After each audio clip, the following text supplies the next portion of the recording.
The today topic is to check the correctness of physical quantity using dimensional analysis. Dimensional analysis की वजह से हम check करेंगे whether a quantity is correct or incorrect. For that very purpose we have four steps. To derive whether a quantity is correct or incorrect, we have four steps. Procedure, that is step first, write the dimensions of physical quantity. पहला वाला step क्या है? पहले तो हमें dimension लिखने हैं किसी भी formula. The formula which we have given, we have to write the dimensions of that very formula on both sides, left side as well as right side. Step 2,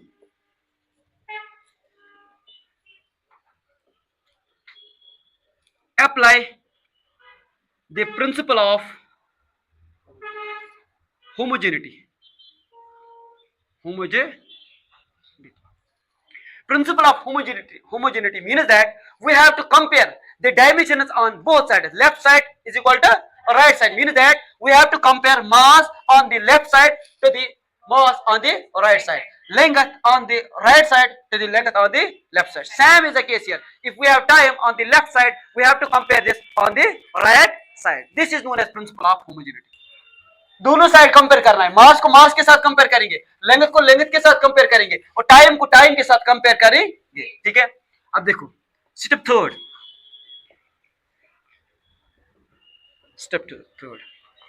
if the dimensions on both sides और correct. अगर dimensions both sides left side और right side में बराबर है, equal है, then the physical relation और physical quantity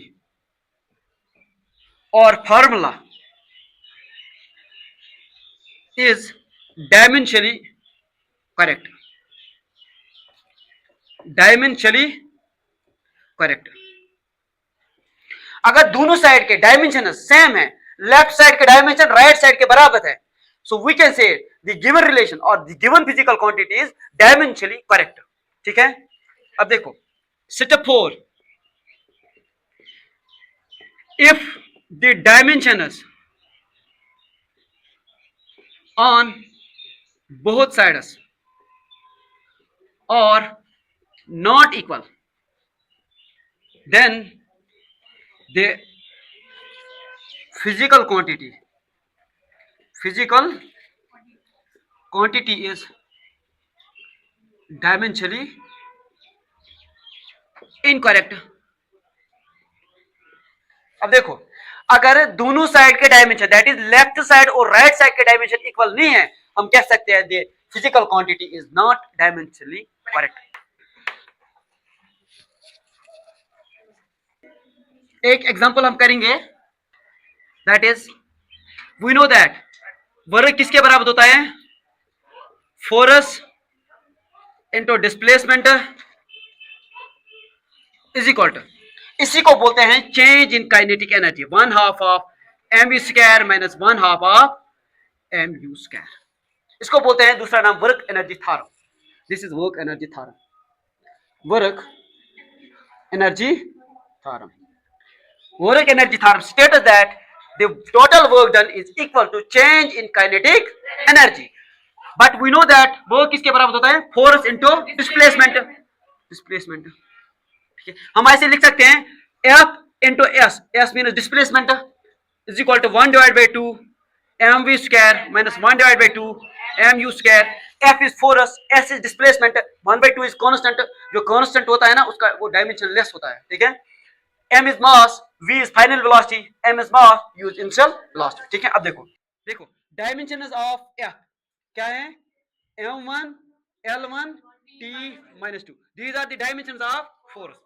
अब देखो dimensions of s means displacement, that is l raised power 1 है ना, l raised power 1. अब देखो dimensions of